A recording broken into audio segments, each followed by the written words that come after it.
ಮತ್ತು ಅದಕ್ಕೂ ಮೀರಿ ನಾವು ಹೊರ ಜಗತ್ತಿಗೆ ಬಂದು ಇವೆಲ್ಲ ಕೇಳುವಾಗ ಜಾತಿ ಧರ್ಮ ಅಂತೆ, ಪಂಗಡ ಅಂತೆ, ಬಡವ ಅಂತೆ, ಶ್ರೀಮಂತ ಅಂತೆ, ಯಾವುದ್ರಿ ಇದೆಲ್ಲ ಯಾರು ಹೇಳಿದ್ರು?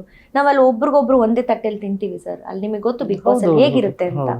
ಈಗ ಒಂಚೂರು ಅನ್ನ ಕಮ್ಮಿ ಊಟ ಮಾಡಿದ್ರೆ ಇನ್ನೊಬ್ರು ತಟ್ಟೆ ತೊಳಿತಾರೆ. ಹೌದು, ನಾವು ತೊಳಿತೀವಿ, ಎಂಜಲ್ ತಟ್ಟೆನ ತೊಳಿತೀವಿ. ನಾವ್ ಅಲ್ಲಿ ಕೇಳಲ್ಲ, ನೀನ್ ಎಂಜಲ್ ತಟ್ಟೆ ತೊಳಿಬೇಕಾದ್ರೆ ನಾವ್ ಕೇಳಲ್ಲ, ನೀನ್ ಲೋಟ ತೊಳಿಬೇಕಾದ್ರೆ ನಾವ್ ಕೇಳಲ್ಲ. ನಾನು ಹೇಳಲ್ಲ, ನಾನು ನಮ್ಮ ಮನೇಲಿ ನಾನು ಹಂಗ್ ಬದುಕಿದ್ದೆ, ನಾನು ಶ್ರೀಮಂತೆ, ನಾನು ತೊಳಿಯಲ್ಲ ಅಂತ ಹೇಳಲ್ಲ. ಇನ್ಯಾವ ಹೆಣ್ಮಗಳು ಬಂದು ನಾನು ನಮ್ಮ ಮನೇಲಿ ಚಿನ್ನದ ಸ್ಪೂನಲ್ಲಿ ತಿಂದಿದ್ದೆ, ನಾನು ತೊಳಿಯಲ್ಲ ಅಂತ ಯಾರು ಹೇಳಲ್ಲ.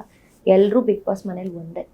ಹಾಗಾಗಿ ಇಲ್ಲಿ ಬಡತನ ಶ್ರೀಮಂತ ಅನ್ನೋದು ಖಂಡಿತ ಇಲ್ಲ. ದಯವಿಟ್ಟು ಯಾರೂ ಕೂಡ ಬಡತನ ಅನ್ನೋದನ್ನ ಅದನ್ನೊಂದು ಸ್ಟ್ರಾಟಜಿ ಕಾರ್ಡಾಗಿ ಬಳಸ್ಕೊಬೇಡಿ. ಬಡವ್ರ ಮಕ್ಕಳು ಬೆಳಿಬೇಕು ಸರ್, ಎಲ್ಲ ನಮ್ಮನೆ ಮಕ್ಕಳೇ, ನಾವು ರೈತರ ಮಕ್ಕಳೇನೆ. ಯಾರು ರೈತಾಪಿ ಕುಟುಂಬ ಇಲ್ಲದೆ ಏನು ಅಗರ್ಭ ಶ್ರೀಮಂತರು ಯಾರೂ ಆಗಿರಲ್ಲ. ನಮ್ಮದು ಎಲ್ಲ ಹಿನ್ನೆಲೆ ತೊಗೊಂಡ್ರೆ ನಾವು ಎಲ್ಲರೂ ರೈತರ ಕುಟುಂಬದವ್ರೆ ಅಲ್ವಾ, ಅದನ್ನ ಹೆಮ್ಮೆಯಿಂದ ನಾವು ಹೇಳ್ಕೊಳ್ಳೋಣ. ಬಟ್ ಬಡತನ ಅನ್ನುವಂಥದ್ದನ್ನು ಒಂದು ಸ್ಟ್ರಾಟಜಿ ಕಾರ್ಡಾಗಿ ಮುಖವಾಡವಾಗಿ ಜನ ಬಿಂಬಿಸೋದು ಅದು ಸರಿಯಲ್ಲ ಅಂತ ನನ್ನ ಅನಿಸುತ್ತೆ.